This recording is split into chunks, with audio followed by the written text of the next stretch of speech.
Hey guys, what's up? It's a Culture Detective here, investigating your favorite albums, and today I am going to do an album review on the new Sufjan Stevens album, Javelin. Also, I'm kind of running out of time. I kind of have to go to work, but I'm not going to. I'm going to do this album review instead because this is important. So, Detroit folk singer-songwriter Sufjan Stevens is back with a new album. He shouldn't be a stranger to any of y'all at this point because he has been making music for well over 2 decades already. He has some classics under his belt as well, including the very amazing concept album that is Illinois. And also in the year 2015, he released one of the most heartbreaking yet beautiful folk albums ever, Carrie and Lowell. And however, after that point, his music starts to trail off a little bit. We have The Ascension in the year 2020, which I thought was, or was it 2019?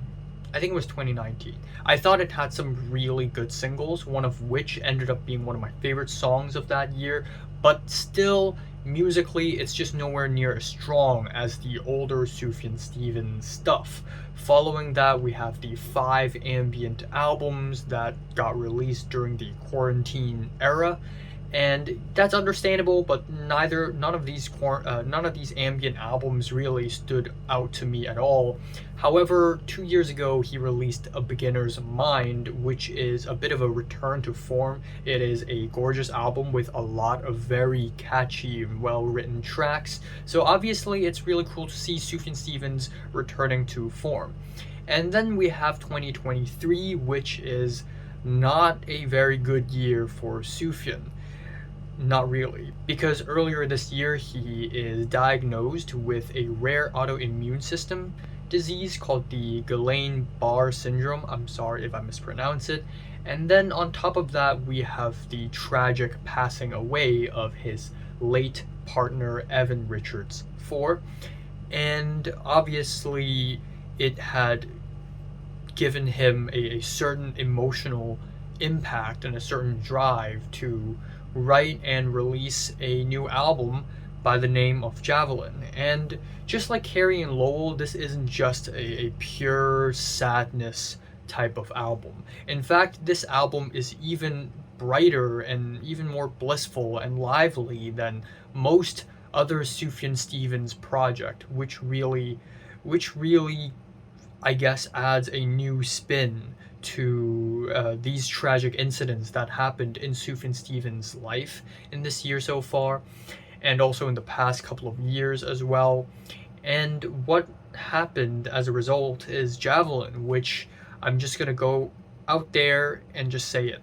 This album is one of the most beautiful things I've heard in years. So we have the album opener Goodbye Evergreen, which starts off as a heavenly piano ballad where he laments the departure of Evergreen. In this case, you can probably connect the dots and know that it's sort of about his partner. And then slowly but surely the track builds up to huge crushing percussions, angelic vocal duets cascading off of each other.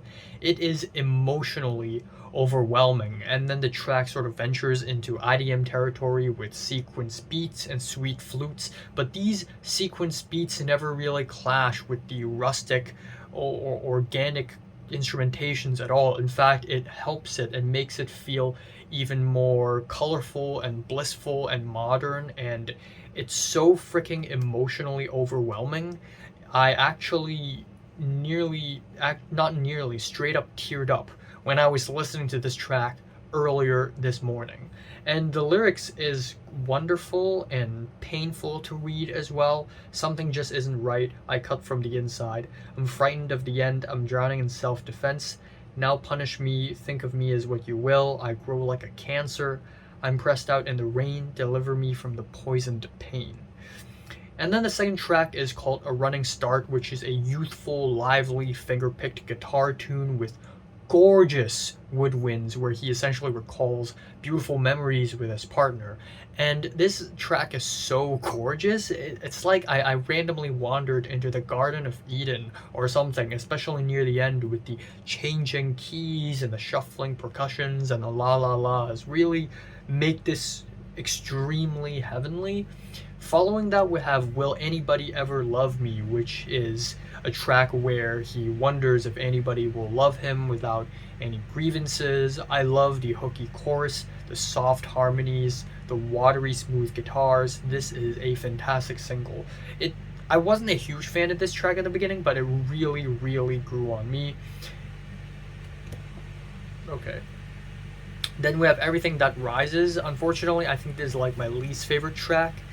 I think this is simply a small chamber folk track where the verses are a bit repetitive, but even so, pit this track up against any other chamber folk tracks released by any other artist. This is still going to be a beautiful standout.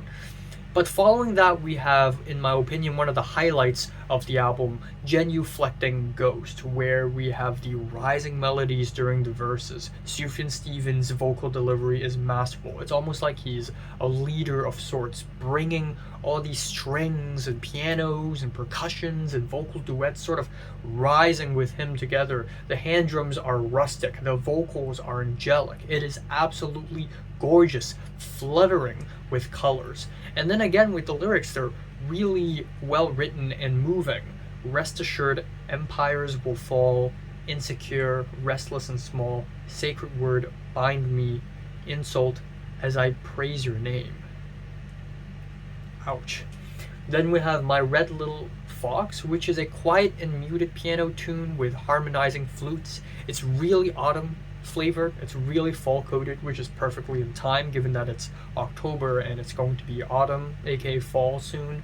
So one thing I really like about Sufjan Stevens' music is how fall coded his music is. So this one is really gorgeous. Also, again, the fox is almost like a metaphor to his partner, and it is another beautiful ballad. Also beautiful is the next track, So You Are Tired, which is an intimate piece of piano ballad where he deals with the past and talks to his partner about the past. But I think it is the last leg of the album that truly emotionally crushes me. We have the title track, Javelin, To Have and To Hold, and it is less than 2 minutes long, but I think in terms of chord progressions, it is one of the strongest on the entire track. Lyrically, he sings about throwing a javelin, but if it misses the mark, then whoever the Sufjan is singing towards, probably his partner, is going to bleed where he stands. And there are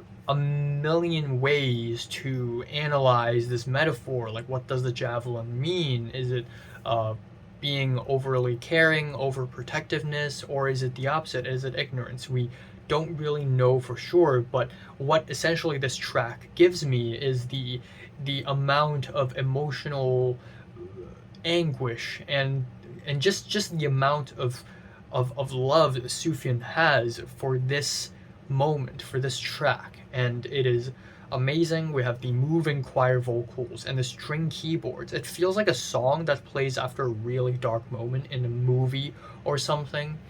But then afterwards we have Shit Talk, which despite the title may suggest, is actually an 8.5 minute long epic where the track builds up to a wonderful climax with moving percussions, sleigh bells, and shakes, and it becomes one of the most emotionally powerful moments in music in 2023.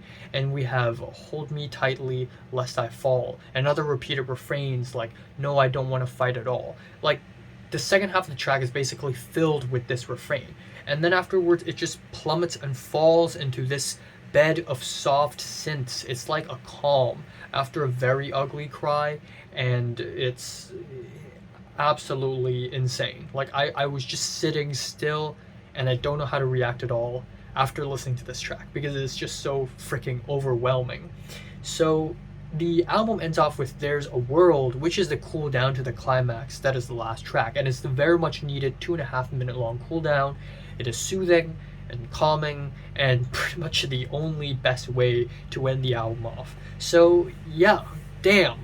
Damn, this is an amazing album. It's really emotional, really powerful. Definitely one of the best albums where grief is explored. Again, Carrie and Lowell, A Crow Looked at Me, Benji, and Javelin is up there. Why is my laptop screaming? Okay, well. Yeah, what can I say? This is one of the most beautiful pieces of music I've heard in years, and I'm genuinely giving this album a strong 9 out of 10. So, have you listened to the new Sufjan Stevens album? Comments below, let me know. Subscribe if you want more, and thanks for watching. On a lighter note, tomorrow I'll be reviewing Drake, I think, and then I'll be reviewing Roger Waters, so look out for that.